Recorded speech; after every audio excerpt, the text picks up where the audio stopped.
घड़ी की सुई 7:14 पर अटकी हुई थी और मैं पसीने से भीगा अपने कमरे के कोने में बैठा था। बाहर सन्नाटे को चीरती हुई सियारों की चिल्लाने की आवाज आ रही थी, जो माहौल को और भी डरावना बना रही थी।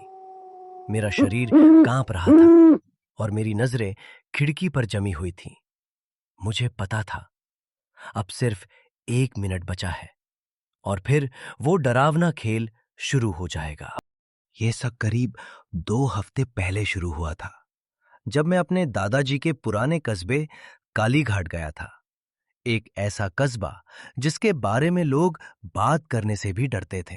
कस्बे के किनारे एक सूखा बरगद का पेड़ था, जिसके बारे में कहा जाता था कि रात होने के बाद वहां कोई नहीं जाता। लेकिन मैं ठहरा जिज्ञासु इंसान, मुझे ऐसी बातों पर हंसी आती थी। मैं अपने दोस्त रोहित के साथ उस बरगद के पास पहुंच गया। जैसे ही हम पेड़ के करीब आए, मेरे दिल में अजीब सी घबराहट शुरू हो गई, लेकिन मैंने उसे नजरअंदाज कर दिया। रोहित बोला, यार यहां तो कुछ भी नहीं है, चलो वापस चलते हैं। मैंने कहा, थोड़ा और रुकते हैं, कुछ तो अजीब जरूर होगा। तभी मेरी नजर पेड़ के नीचे पड़ी। वहां एक पुरानी चांदी की अंगूठी रखी थी। मैंने सोचा शायद किसी की गिर गई होगी और मैंने उसे उठा लिया। जैसे ही अंगूठी मेरे हाथ में आई, ऐसा लगा जैसे किसी ने मेरी कलाई कसकर पकड़ ली हो। मैं डर गया और तुरंत अंगूठी फेंक दी। हम वहां से भाग खड़े हुए, लेकिन असली डर तो अभी बाकी था। जब मैं घर पहुंचा, मेरी दादी ने मेरे हाथ की ओर देखा और पूछा, ये अंगूठी कहाँ से आई? मैं सन्न रह गया, क्योंकि वही अंगूठी फिर मेरे हाथ में थी। मैंने घबराकर सारी बात दादी को बता दी।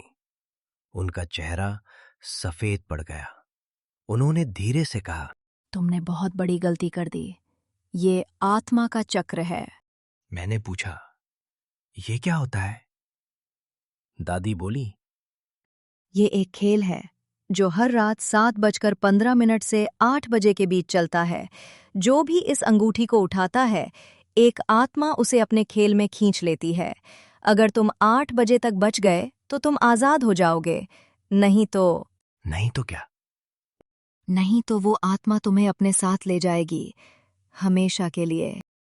उस रात ठीक 7:15 पर मेरे कमरे की लाइट अपने आप बुझ गई।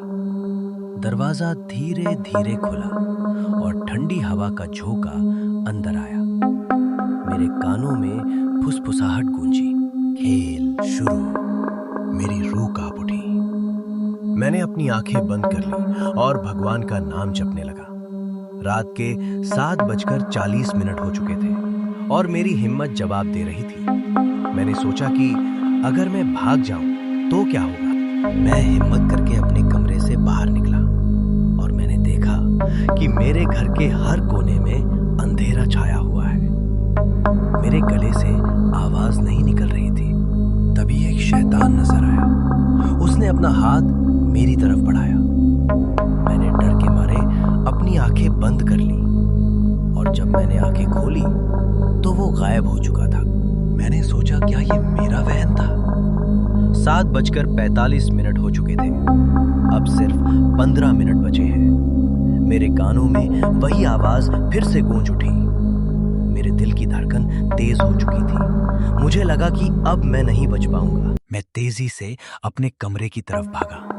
मैंने सोचा, अगर मैं 8 बजे तक अपने कमरे में छिपा रहूं तो मैं बच जाऊंगा। लेकिन जैसे ही मैंने दरवाजा बंद किया, दरवाजे पर जोर जोर से दस्तक होने लगी। मुझे लगा कि अगर मैंने दरवाजा नहीं खोला तो वो दरवाजा तोड़ देगा। उसने कहा, मुझे तुम्हारा डर बहुत पसंद है, लेकिन अब तुम्हारे पास सिर्फ 10 मिनट बचे हैं। क्या तुम 10 मिनट तक मेरा सामना कर पाओगे?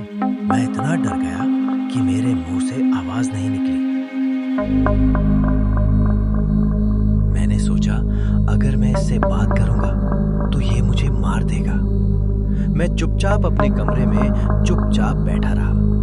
7:55 हो चुके थे। सिर्फ 5 मिनट बचे हैं। तभी मुझे लगा कि कोई मेरे बिस्तर के नीचे से बाहर निकल रहा है। मैंने डर के मारे ऊपर देखा तो छत से एक साया मेरे ऊपर गिर रहा था। मैंने देखा कि वही डरावना चेहरा मेरे सामने था। मैं तुम्हें बहुत पहले से देख रहा हूं और अब मैं तुम्हें अपने साथ ले जाऊंगा। नहीं, मुझे जाने दो, मुझे छोड़ दो, बस मुझे जाने दो। तभी मुझे याद आया कि मेरी नानी ने मुझसे कहा था, अगर तुम शैतान को हराना चाहते हो तो तुम्हें उससे बिना डरे बात करनी होगी। मैंने अपनी हिम्मत को इकट्ठा किया और कहा, मैं तुमसे नहीं डरता। शैतान हंसने लगा। तुम मुझसे नहीं डरते? ये तो सबसे बड़ा झूठ है। मैंने कहा, हां, मैं तुमसे नहीं डरता, तुम मेरे साथ कुछ नहीं कर सकते। तभी शैतान की सूरत बदलने लगी और वो धीरे धीरे गायब होने लगा। और जैसे ही 8 बजे शैतान गायब हो गया और मैं अपने कमरे में पड़ा रहा, मेरी नानी मेरे कमरे में आई और उन्होंने कहा, तुमने उसे हरा दिया, तुम बहुत बहादुर हो। मेरी आंखों में आंसू आ गए और मैंने फैसला किया कि मैं कभी भी किसी भी डरावनी जगह पर नहीं जाऊंगा। आज भी जब घड़ी में 8 बजते हैं तो मेरे शरीर में डर पैदा हो जाता है और मुझे लगता है कि जैसे कोई मेरे आसपास है।